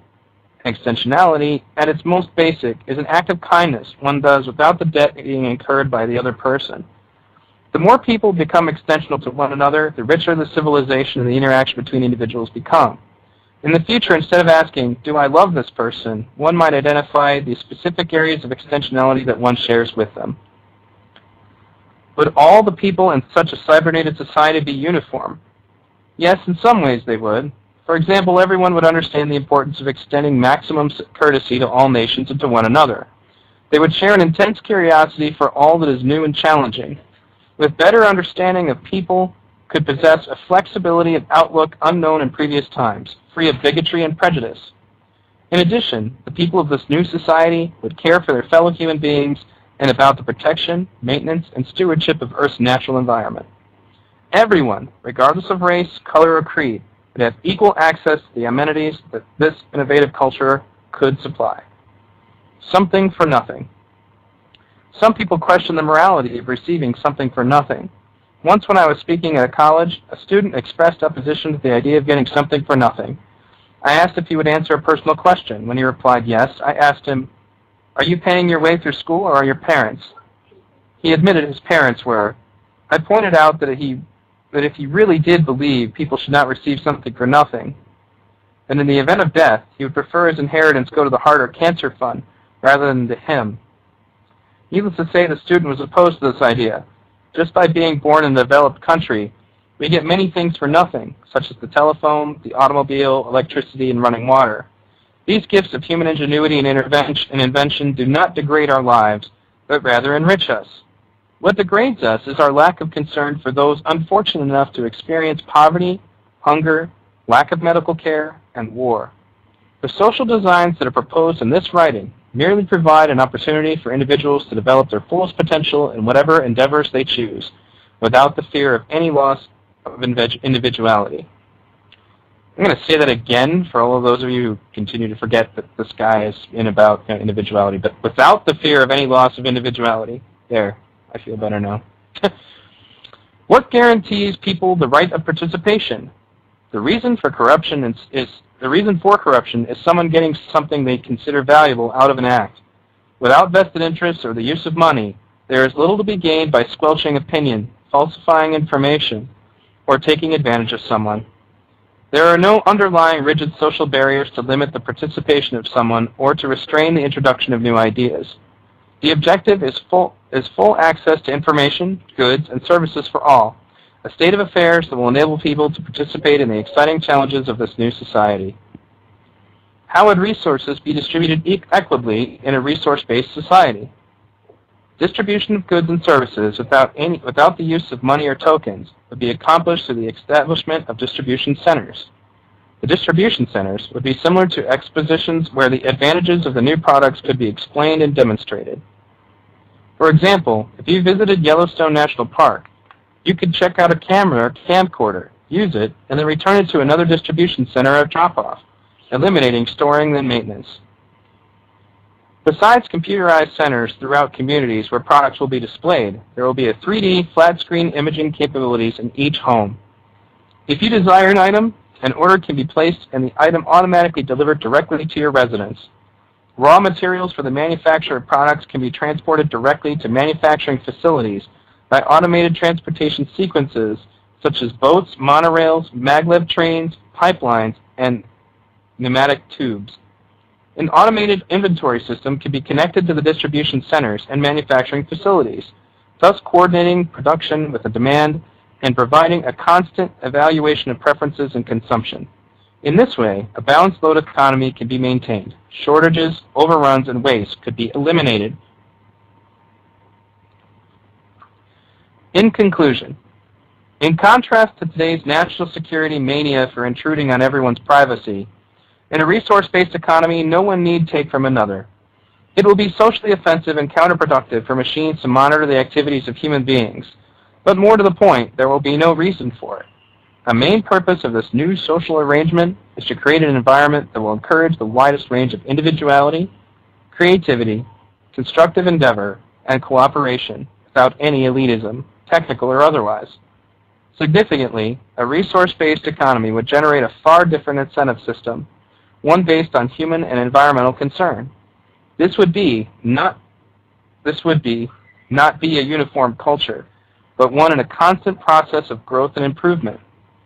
It also anticipates the stabilizing of the world's population through education until the population coincides with the Earth's carrying capacity.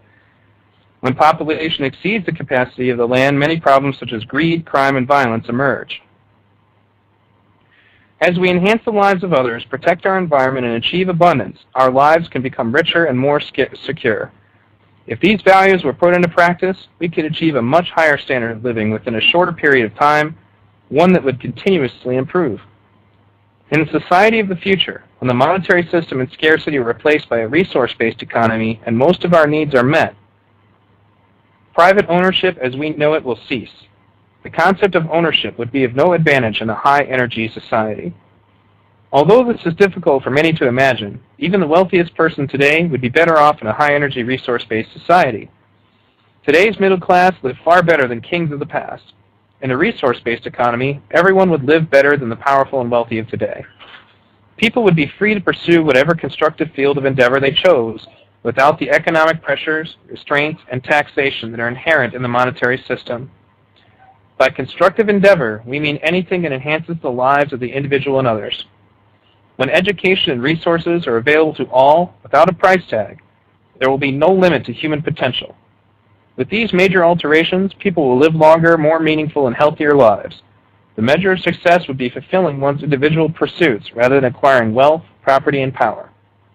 This proposal is not utopian or Orwellian, nor does it reflect the dreams of impractical idealists.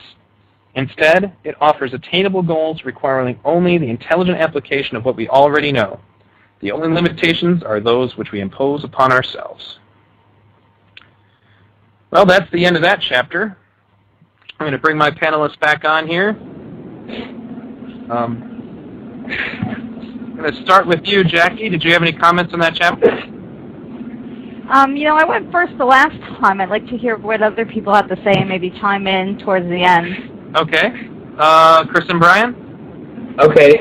Well, I just thought it was interesting, and as I hear Jacques talk about a lot, when people seem to feel the same way about, is everybody going to be the same? If we go into a resource-based system with the world, there not being any money, will everyone dress the same and be the same? And it is kind of funny, and to hear Jacques talk about it always makes me laugh, because the whole system is almost set up to promote a wider range of individuality. You can wake up every day and you would be able to invest your time into your interests, and you could wake up and you could whatever you wanted to do that day, whatever you wanted to learn about, whatever place you wanted to go visit, you would just be able to do. So everybody would kind of have a variety at their fingertips, and it would allow for such a wider range of individuality.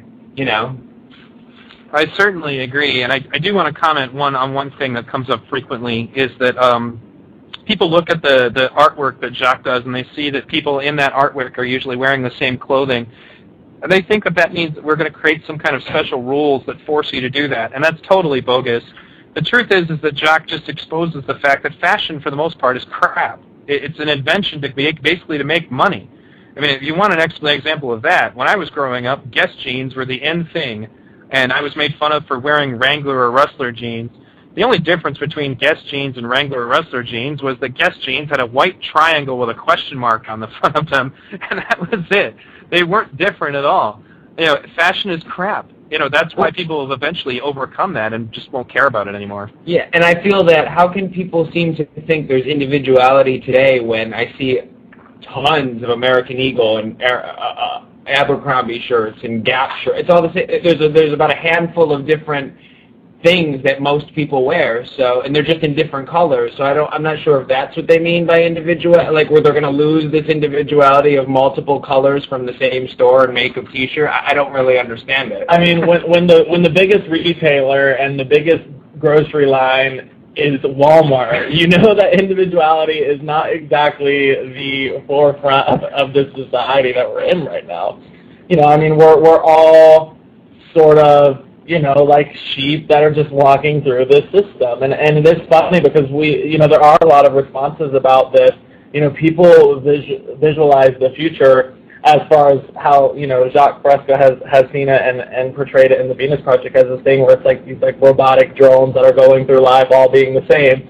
And, one of the things that Roxanne Meadows always says is that Jacques Fresco is the most individual person that she knows, and I completely agree. I mean, this man is like no one else I have ever met, and he's been thinking about this and working on this and developing this pretty much his entire life. And it's like if there's any testament to it, it's him. He's the perfect example.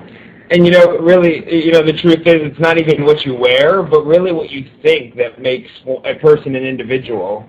So it's interesting, people's interpretation. And I would say, if anything, today, so many people think the same way. Yeah. So I tend to We're not brainwashed to think the same. Yeah, I tend to see a lack of individuality today, whereas people seem to think that we would lose whatever this individuality is.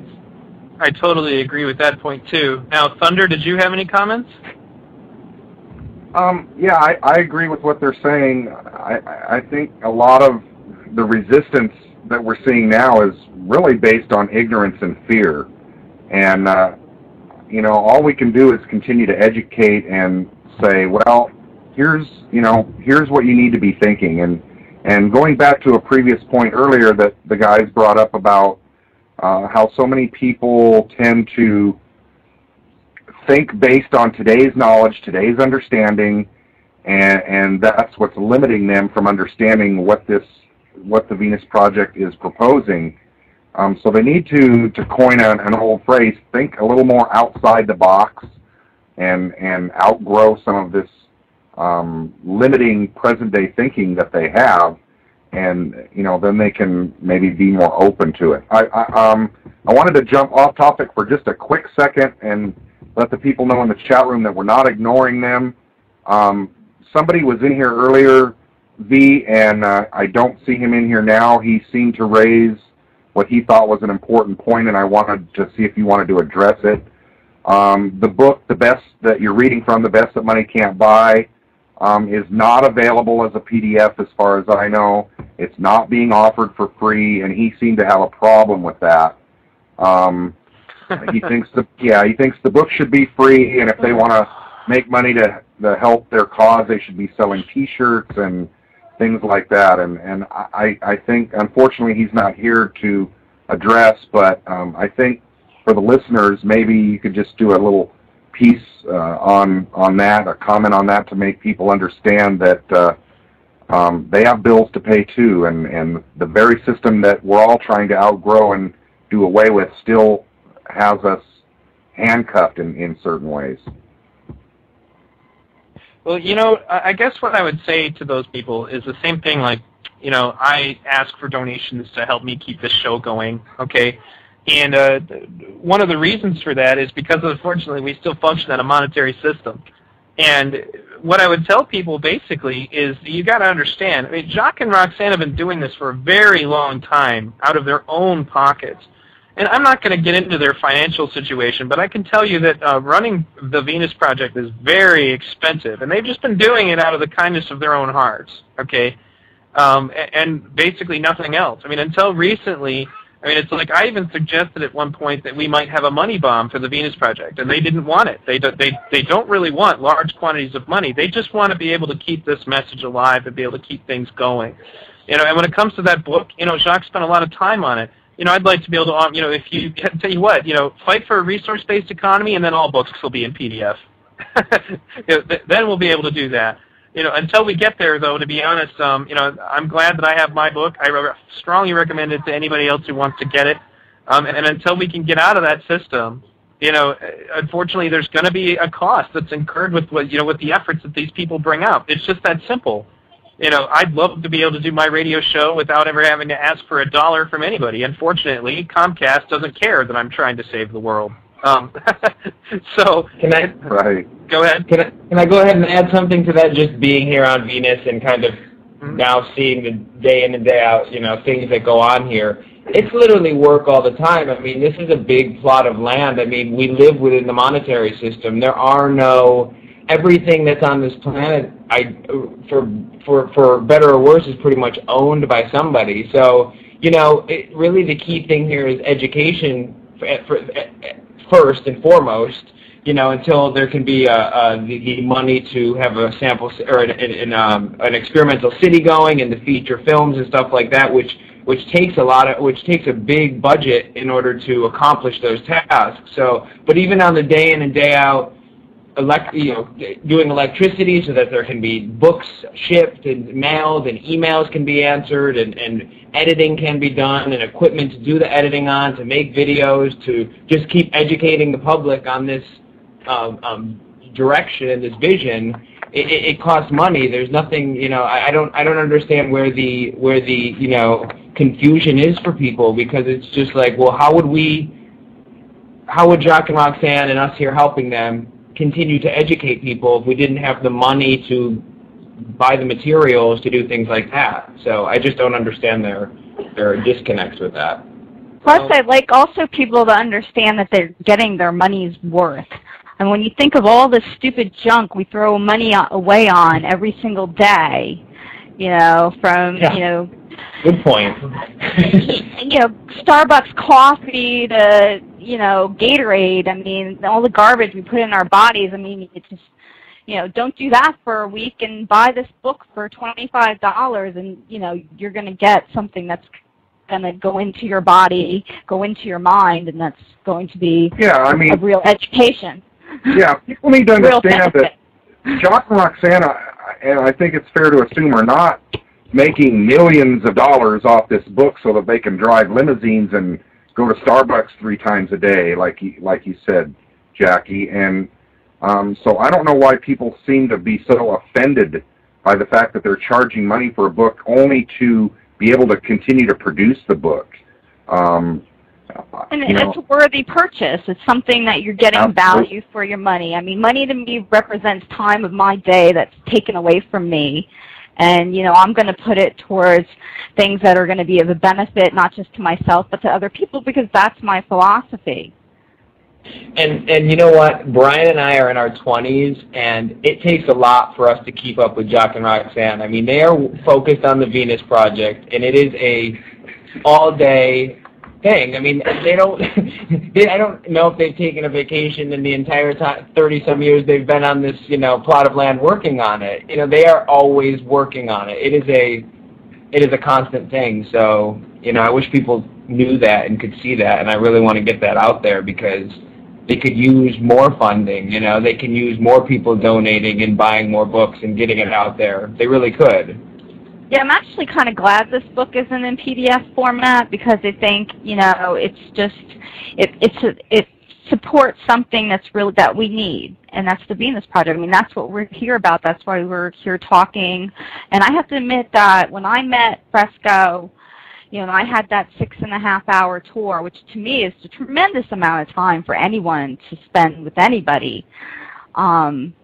You know, what did the little bit they asked for, which is to purchase their library, which even Roxanne on the phone, she like didn't want to ask. She's like, oh, well, you already donated money, we can deduct that, and you already brought the book, you don't have to buy it again. I'm like, no, you know, buy it, give me a signed copy. I'm gonna, you know, give it away as a prize for somebody that promotes this, and, you know, goes full out to promote this movement.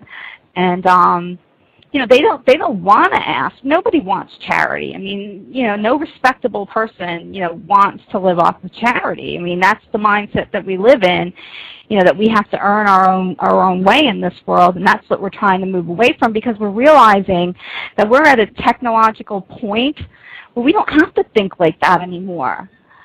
You know, it's not a matter of, you know, having the resources and what your little land that you defend with, you know, swords or knives or guns or whatever, that, you know, we have the technology to get anything to the other side of the world in just a matter of hours, and we even have technology we're not developing that could probably get it, you know, to the other side of the world in a matter of minutes. I mean, we just, you know, the monetary system and these chapters are talking about are really limiting us for doing this, and they're just causing, you know, tremendous amount of waste, tremendous amount of garbage, and, you know, we're feeding into it. We're living, you know, on a pile of garbage, and that's what we're leaving for our children, and that's not sustainable. It's not intelligent.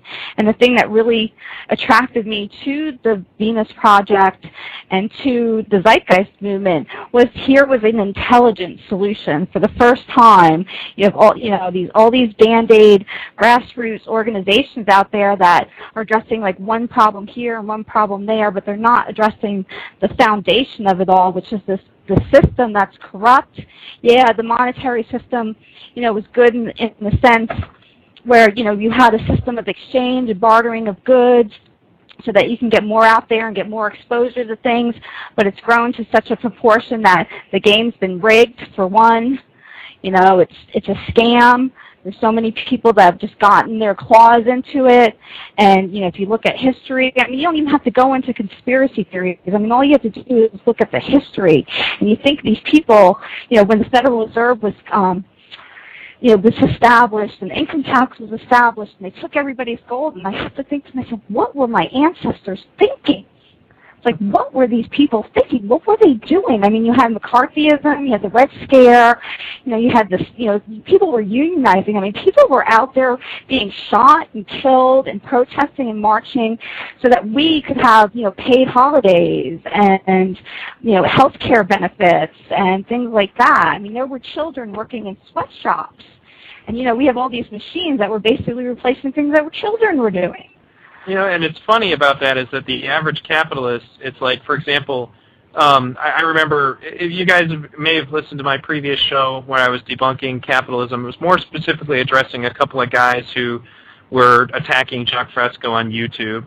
And one of them was wearing a Ron Paul T-shirt, and, they were free market economic, Austrian economic people. And I used to be one, so I understand how they think. But at one point, I was reading from the book that they had suggested debunk the concept of technological unemployment. And the first thing that it suggested was, well, there won't be any technological unemployment because any machine that you're going to use to get rid of a job is going to create a job by having to make that machine, assuming that people are not going to automate, the making of the machine that makes the machines in the first place. But at one point, they gave data. This is them giving data to try to claim, this is in the book, mind you, this book was written in 1946, okay, to claim that that these problems are essentially no big deal, even though it flat out admitted, for example, in the sewing machine industry or something, basically making clothing, they admitted that it put like 50,000 people into total poverty for 40 years. And then they just chalk that up as an acceptable loss. The attitude about it is, well, yeah, but it eventually leveled out, so don't worry. 40 years of poverty for 50,000 people, no big deal in the name of free enterprise. And that's generally like the attitude that infects your mind. It's like this is the biggest point about all this, because these two chapters kind of played into each other. I noticed in the second chapter,